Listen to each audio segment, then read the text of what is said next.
वर्ष का 5वां इतवार। पहला पाठ नबी इसायास का ग्रंथ। मैं प्रस्तुत हूँ, मुझको भेज। राजा उज्जियाह के देहांत के वर्ष मैंने प्रभु को एक ऊंचे सिंहासन पर बैठा हुआ देखा। उसके वस्त्र का पल्ला मंदिर का पूरा फर्श ढक देता था। उसके ऊपर सेराफीम विराजमान थे। उनके 6 पंख थे और वे एक दूसरे को पुकारकर यह कहते थे, पवित्र पवित्र पवित्र है विश्वमंडल का प्रभु, उसकी महिमा समस्त पृथ्वी में व्याप्त है। पुकारने वाले की आवाज से प्रवेश द्वार की नींव हिल उठी और मंदिर धुएं से भर गया। मैंने कहा, हाय हाय, मैं नष्ट हुआ, क्योंकि मैं तो अशुद्ध होठों वाला मनुष्य हूँ। अशुद्ध होठों वाले मनुष्यों के बीच रहता हूँ और मैंने विश्वमंडल के प्रभु राजाधिराज को अपनी आंखों से देखा है। एक सेराफीम उड़कर मेरे पास आया। उसके हाथ में एक अंगार था, जिसे उसने चिमटे से वेदी पर से ले लिया था। उससे मेरा मुंह छूकर उसने कहा, देखो, अंगार ने तेरे होठों का स्पर्श किया है। तेरा पाप दूर हो गया और तेरा अधर्म मिट गया है। तब मुझे प्रभु की वाणी यह कहते हुए सुनाई पड़ी, मैं किसे भेजूं? हमारा संदेशवाहक कौन होगा? और मैंने उत्तर दिया, मैं प्रस्तुत हूँ, मुझको भेज। प्रभु की वाणी। ईश्वर को धन्यवाद। दूसरा पाठ कुरिन्थियों के नाम संत पौलुस का पहला पत्र। चाहे मैं हूँ चाहे वे हों, हम वही शिक्षा देते हैं जो उसी पर आप लोगों ने विश्वास किया है। जो शिक्षा मुझे मिली थी वही मैंने सबसे पहले आप लोगों को सुनाई। वह इस प्रकार है, मसीह हमारे पापों के प्रायश्चित के लिए मर गए, जैसा कि धर्म ग्रंथ में लिखा है। वह कब्र में रखे गए और तीसरे दिन जी उठे, जैसा कि धर्म ग्रंथ में लिखा है। वह केफस को और बाद में 12 को दिखाई दिए। फिर वो एक ही समय 500 से अधिक भाइयों को दिखाई दिए। उनमें से अधिकांश आज भी जीवित हैं, यद्यपि कुछ मर गए हैं।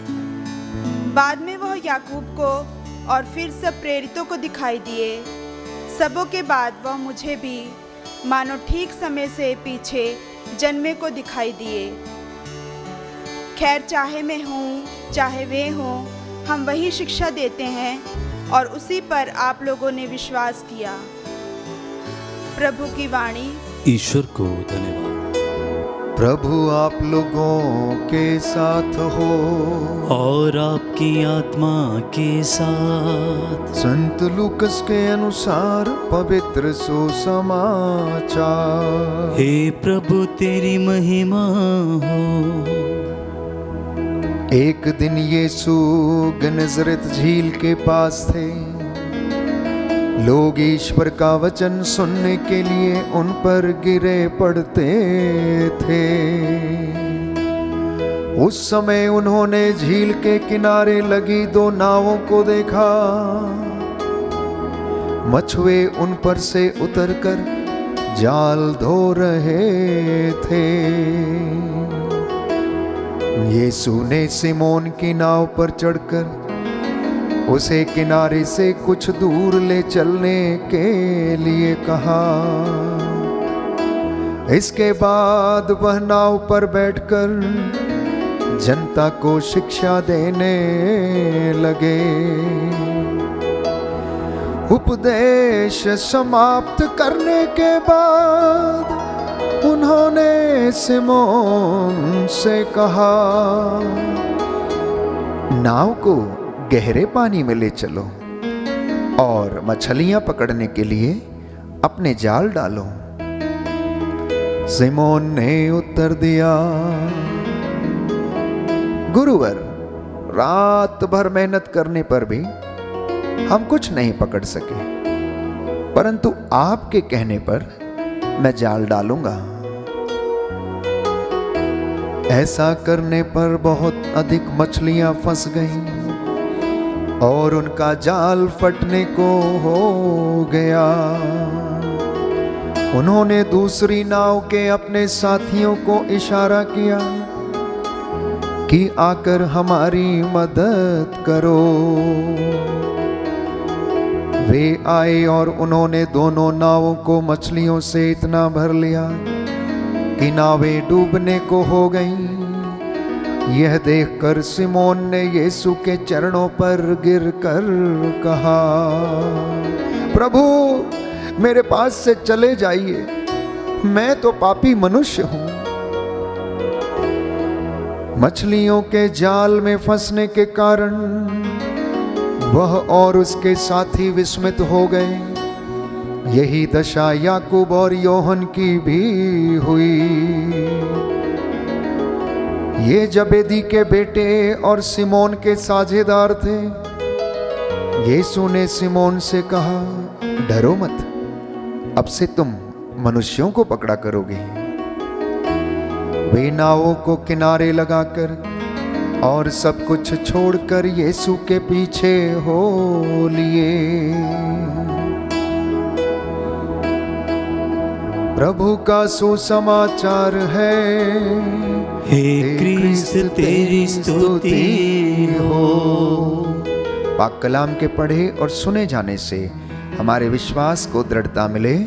आमीन। हालेलुया। हालेलुया। यीशु की स्तुति हो। यीशु की स्तुति हो। यीशु को धन्यवाद। यीशु को धन्यवाद। यीशु की आराधना हो। यीशु की आराधना हो। यीशु की महिमा हो। यीशु की महिमा हो। यीशु को धन्यवाद। यीशु को धन्यवाद। हालेलुया। हालेलुया। हालेलुया। हालेलुया। प्रभु का वचन कहता है, प्रभु का वचन कहता है, प्रभु का दूत उसके भक्तों के पास उसके भक्तों के पास डेरा डालता और विपत्ति से उनकी रक्षा करता है। उनकी रक्षा करता है, क्योंकि वह अपने दूतों को वह अपने दूतों को आदेश देगा कि तुम जहाँ कहीं भी जाओगे वे तुम्हारी रक्षा करें। वे तुम्हारी रक्षा करें। वे तुम्हें अपने हाथों पर उठा लेंगे कि कहीं तुम्हारे पैरों को पत्थर से चोट न लगे। तुम जहाँ कहीं भी जाओगे प्रभु तुम्हारी रक्षा करेगा और अनंत काल तक तुम्हारी रक्षा करेगा। Hallelujah. Hallelujah. Hallelujah. Hallelujah. Hallelujah. Hallelujah. प्रियजनों, आज के पहले पाठ में हमने सुना कि परमेश्वर नबी यशायाह को दर्शन देता है और उसे शुद्ध करता है और अपनी सेवकाई के लिए अपने संदेशवाहक के रूप में उसे भेजता है।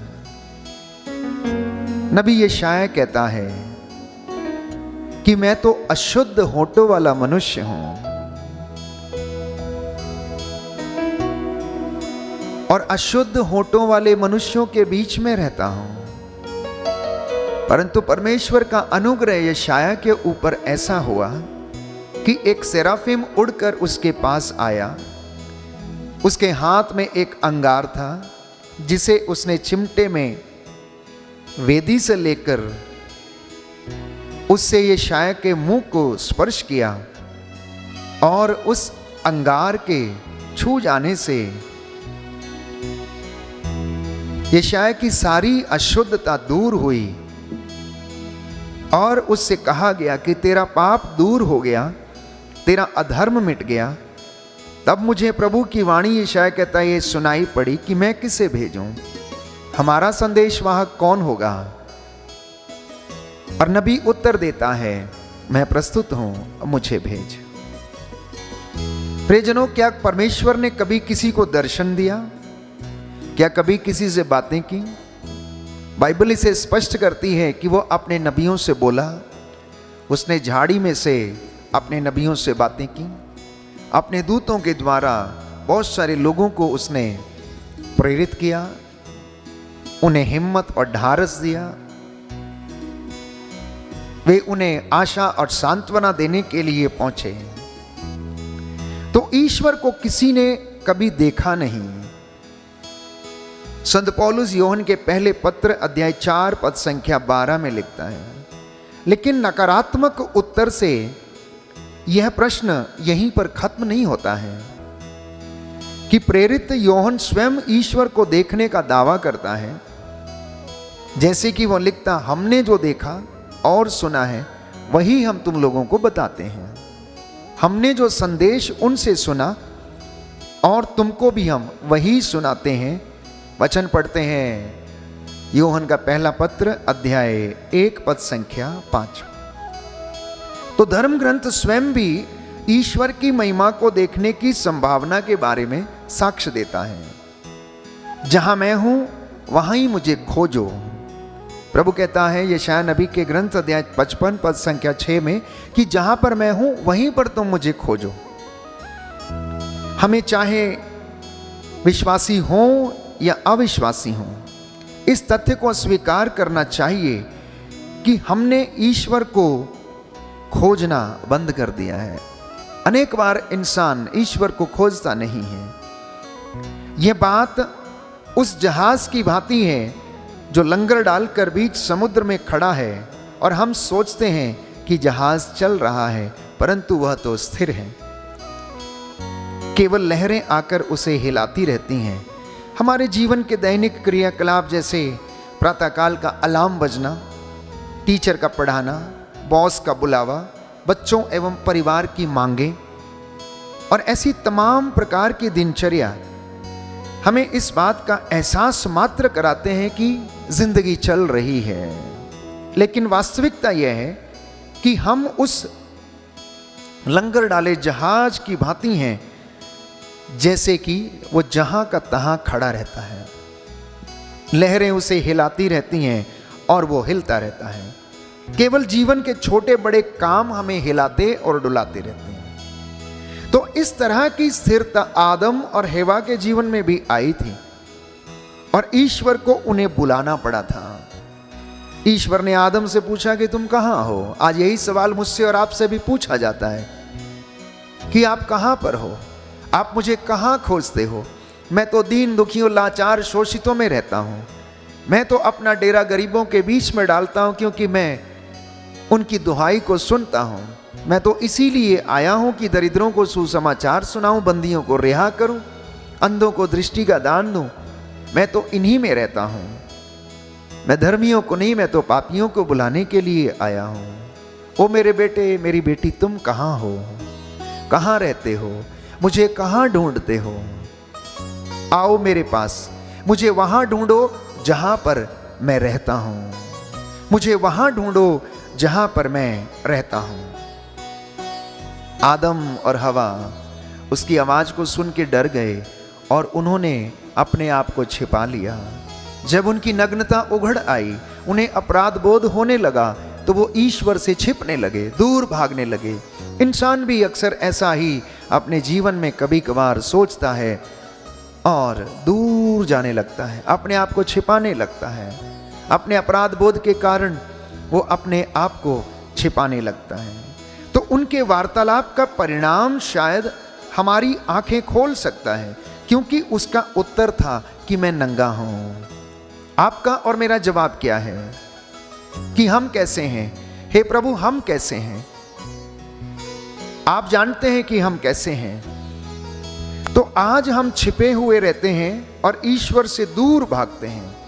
इंसान भौतिक चीजों के पीछे भाग रहा है, ईश्वर के पीछे नहीं भाग रहा है। ना सिर्फ ईश्वर से बल्कि अपने आप से भी हम दूर भागने लगते हैं। लेकिन इस अंधियारे में भी ईश्वर हमारे पास आता है। अंधकार में हर कोठरी महल ही लगती है और हर महल एक कोठरी ही दिखता है, लेकिन प्रकाश सारी वास्तविकता को सामने लाएगा तथा सही वस्तु स्थिति से अवगत कराएगा। तो नबी ईसायाह को ईश्वर की महिमा प्रकट हुई और वह इस महिमा को देखकर चकित था, लेकिन उसकी आंखें स्वयं को देखने के लिए खुली नहीं थीं। और वह कह उठता है, मैं अपवित्र होठों वाला मनुष्य हूं और मैं तो अपवित्र लोगों के बीच में रहता हूं। हमारे सामने इब्राहिम का उदाहरण भी है। जब वह 3 स्वर्गदूतों के साथ सोदोम गोमोरा के नगरों की दुहाई दे रहा था, तब इब्राहिम कहता है मैं धूल और राख हूं। उत्पत्ति ग्रंथ अध्याय 18 पद संख्या 27 में हम पढ़ते हैं। तो जब मूसा ने ईश्वर की महिमा को देखा तो वह भी मुंह के बल गिर पड़ता है और दया की याचना करता है। निर्गमन ग्रंथ अध्याय 34 पद संख्या 8। संत पौलुस स्वयं अपने बारे में बताते हुए लिखता है कि क्रिस्त मुझ जैसे पापी, अयोग्य एवं असमय जन्मे व्यक्ति को प्रकट हुए हैं। तो प्रियजनों, आज का सवाल यह है कि अगर ये संत, ये महान व्यक्ति, ये नबी अपने आप को स्वीकार करते हैं, अपनी गलतियों को स्वीकार करते हैं, अपनी अपवित्रता को, अपनी अशुद्धता को स्वीकार करने के लिए तैयार हैं, तो एक आम साधारण इंसान को हमें क्या अपने आप को स्वीकार नहीं करना चाहिए? ईश्वर की महिमा देखना प्रायश्चित एवं हृदय परिवर्तन से ही परिणित होती है। लेकिन यह कहानी यहीं खत्म नहीं होती है। ईश्वर चुनते हैं, पवित्र करते हैं तथा पात्रों का उपयोग करते हैं। उसने हमें बुलाया, हमें शुद्ध किया, पवित्र किया, अभिषेक किया और अब वो अपनी महिमा के लिए हमें इस्तेमाल करता है। तो यशायाह के होठों को जलते हुए कोयले से छुआ गया था और उससे कहा गया था कि आपका पाप दूर हो गया और आपका अधर्म मिट गया है। यशायाह नबी का ग्रंथ अध्याय 6 पद संख्या 7। तत्पश्चात प्रभु की वाणी ये कहते हुए सुनाई पड़ी कि मैं किसे भेजूं? तब वह उत्तर देता है, मैं प्रस्तुत हूं, मुझे भेज। आज के सुसमाचार में वचन हमें बताता है कि चेले जो अपने कामों में निपुण थे, अपने टैलेंट में वो माहिर थे, मछली पकड़ने का टैलेंट उनमें कूट कूट कर भरा हुआ था, जन्म से मछुआरे थे। किस जगह पर मछली मिलेगी, कहाँ नहीं मिलेगी, समुद्र की गहराई कितनी है, कब जाना चाहिए, कितने बजे जाना चाहिए, जाल किधर डालना चाहिए, ये सब उन्हें मालूम था। परमेश्वर की खासियत देखिए कि परमेश्वर का पुत्र यीशु मसीह उस वक्त वहां पर मौजूद था कि जब चेले थके हारे अपनी नावों को किनारे लगा रहे थे और जाल धो रहे थे। ऐसे समय में उनकी इस दशा को देखकर कि ये चेले थक गए, हार चुके, निराश हो गए, हताश हैं कि आज इन्हें कुछ भी नहीं मिला, यीशु उनके पास जाते हैं। वार्तालाप में कहीं पर भी नहीं मिला कि उन्होंने ईसा को बुलाया हो या नहीं। यीशु उनके पास जाते हैं और सिमोन पतरस की नाव पर चढ़कर उनसे कहते हैं कि नाव अब तुम गहरे पानी में ले चलो। और हमने वार्तालाप सुना कि प्रभु उनसे बातें करते हैं कि अपनी नाव तुम अब गहरे पानी में ले चलो। उन्होंने उन्हें वचन सुनाया, शिक्षा दी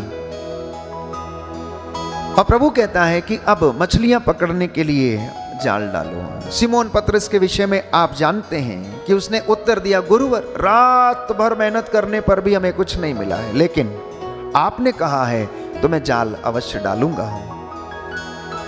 और ऐसा हुआ कि उसके जाल डालते ही जाल में मछलियां इतनी फंस गईं कि उन्हें अपने साथियों को इशारे से बुलाना पड़ा कि आएं और उनकी मदद करें। आज इंसान की भी यही हकीकत है। इंसान पढ़ा लिखा है, धन संपत्ति है, पैसा है, बच्चे हैं, हो सकता है अच्छा बिजनेस भी चलता हो, लेकिन सफलता से वो बहुत दूर है, शांति से वो बहुत दूर है। इतना सब कुछ होने के बावजूद भी अपने आप को निराश और हताश महसूस करता है। इतना पढ़ाई लिखाई गुण होने के बावजूद भी वो जीवन में असफल रहता है, क्योंकि इंसान अपनी समझ से काम करने की कोशिश करता है। इसलिए प्रभु ये कहता है कि तुम अपनी बुद्धि पर भरोसा मत करो, अपनी शक्ति पर भरोसा मत करो, तुम परमेश्वर पर भरोसा करो और वो तुम्हारे आंगनों में सोने और चांदी के ढेर लगा सकता है। इसलिए आज का वचन उन तमाम लोगों को याद दिलाता है जो अपने शक्ति, अपने गुण, अपने सामर्थ्य, अपनी संपत्ति, अपने बिजनेस पर भरोसा करते हैं, परमेश्वर पर भरोसा नहीं करते।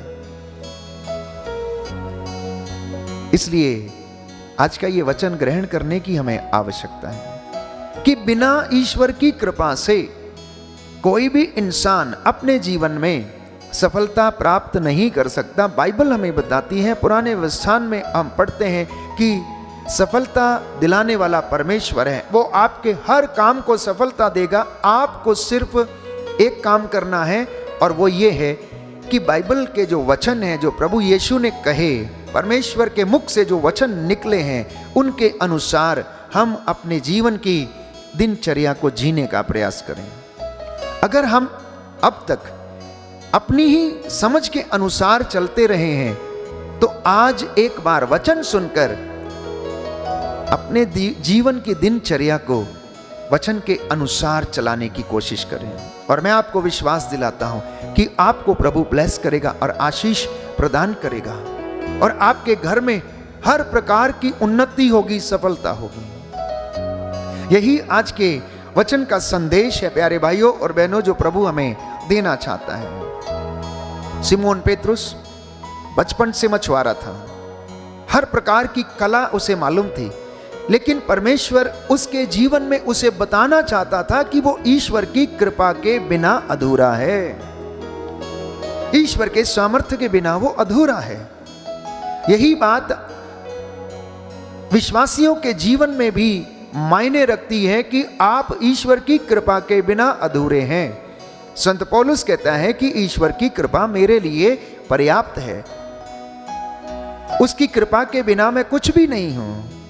अगर मैं गर्व करता हूं तो परमेश्वर के सामर्थ्य पर, प्रभु यीशु के क्रूस पर मैं गर्व करता हूं। अब मुझ में मैं नहीं परंतु क्रिस्त मुझ में जीवित हैं। ये हर इंसान अगर आज कहने पाएगा तो उद्धार पाएगा और मुक्ति पाएगा। इसलिए प्रियजनों, डरना नहीं। प्रभु कहता है तुम मेरे पास चले आओ और मैं तुम्हारे पास लौटूंगा। अपनी घर रूपी नाव को परमेश्वर को दे दें, परमेश्वर को अपने घर में आने दें। जैसे सिमोन ने यीशु को अपनी नाव में सवार होने दिया, आप भी अपने जीवन में यीशु को अपने घर में स्वागत कीजिए। और स्वागत कैसे करेंगे आप? स्वागत करने के बहुत सारे माध्यम हैं। सर्वप्रथम प्रभु की वेदी को अपने घर में बनाना, उसके सामने उपस्थित होना, परमेश्वर का आदर करना। दूसरी बात, परमेश्वर के वचन को प्राथमिकता देना, उसे पढ़ना, उसे सुनना, उसे सुनाना और बच्चों को भी उसे उस शिक्षा को सिखाना। तीसरी बात, जैसा प्रभु यीशु ने अपने जीवन में किया वैसा ही आप भी करने की कोशिश करना, ताकि आपके आचरण को, कामों को देखकर लोग जाने कि आप यीशु के अनुयायी हैं। चौथी बात, परमेश्वर के लिए गवाही बनकर खड़े हो जाना और परमेश्वर आपकी बात को पूरा करेगा, आपके जीवन को सफलता और आशीष प्रदान करेगा। पांचवी बात, वचन के अनुसार अपने जीवन की दिनचर्या को चलाना। चाहे आपका बिजनेस हो, चाहे खेत में काम हो, चाहे घर में काम हो, कोई भी निर्णय लेना है तो प्रभु से पूछना। छठवीं बात, आप परमेश्वर को वहां ढूंढना जहां वो रहता है। सातवीं बात, प्रार्थना, त्याग, उपवास और अपना दिन प्रतिदिन का क्रूस उठाकर उसके पीछे चलना, तो आपके जीवन में हमेशा सांत्वना, आशीष बनी रहेगी। हो सकता है आप में से बहुत सारे लोग निराश हों कि आप इतना मेहनत करते हैं लेकिन उसका फल आपको नहीं मिलता है। इतने सालों से आपने कमाई की लेकिन घर में कुछ बचाया नहीं, इतनी बड़ी नौकरियां की, इतना पैसा कमाया लेकिन फिर भी कुछ हाथ में है नहीं। है तो सब कुछ, एक चीज नहीं है और वो ये है, बरकत नहीं है, आशीष नहीं है। उस आशीष से हम वंचित हैं। तो प्रभु ये कहता है, जो तुम्हें आशीर्वाद देंगे मैं उन्हें आशीर्वाद देता हूं, जो तुम्हें श्राप देते मैं उन्हें श्राप देता हूं। इसलिए तुम एक दूसरे के लिए आशीष का कारण बनो और तुम्हारे जीवन में सदा आशीष बनी रहेगी। और जैसा मैं कहता हूं, प्रभु ये कहते हैं, तुम वैसा करो, मुझ में बने रहो और मैं तुम में बना रहूंगा। यही आज का संदेश प्रभु हमसे साझा करना चाहता है। आइए हम प्रार्थना करें, प्रभु का धन्यवाद करें कि प्रभु आज के वचन से हमने जो सीखा है वो हम एक दूसरे के साथ बांट सके और हमारे जीवन में आशीष बनी रहे। सर्वशक्तिमान शाश्वत दयालु पिता ईश्वर, तेरी महिमा हमारे जीवन और परिवार में पूरी हो जाए। हमारे खेत खलियानों में, बिजनेस में, कामकाज में, दुकानदारी में, हमारे मोटर गैराज में, जहां पर हम काम करते हैं, उस जगह पर तेरे स्वर्गदूत पहरा दें और आशीष प्रदान करें। आज के वचनों के द्वारा हमने आपसे जो संदेश पाया है उसे हम अपने जीवन में लागू कर सकें। हमारी प्रार्थना सुन ले उद्धारकर्ता यीशु प्रभु के द्वारा, आमीन।